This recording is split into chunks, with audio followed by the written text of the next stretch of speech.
అందరికీ నమస్కారం. Welcome to JS educational world.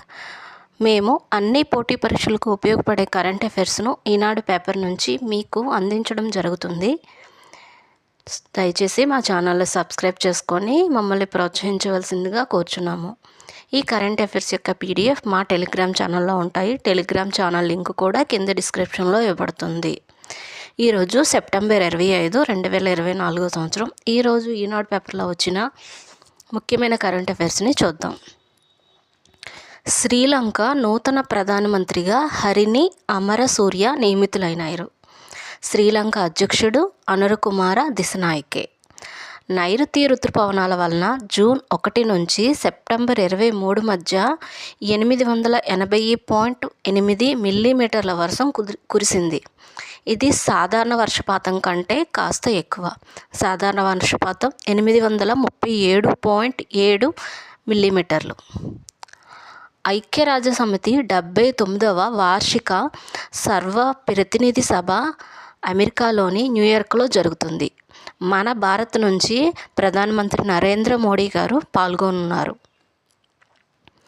National tiger conservation authority తాజా గణాంకాల ప్రకారం 2019 నుంచి 2023 సంవత్సరం వరకు 628 పులులు చనిపోయాయి.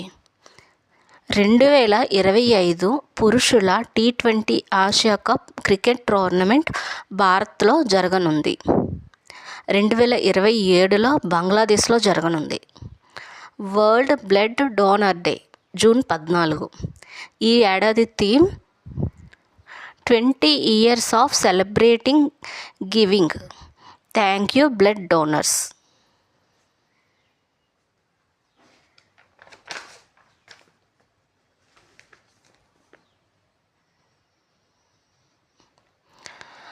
గుజరాత్కి చెందిన Riya Singh Miss Universe of India title గెలుచుకున్నారు.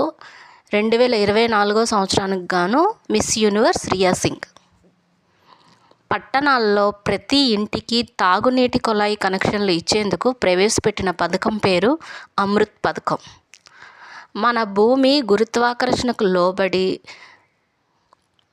2024 PT5 అనే గ్రహశకలం జాబిలిగా మారనుంది. ఈ నెల 29 నుంచి నవంబర్ 25 వరకు భూమి చుట్టూ ప్రదక్షిణ చేయనుంది ఇజ్రాయెల్ ప్రధాని బెంజమిన్ నెతన్యాహు.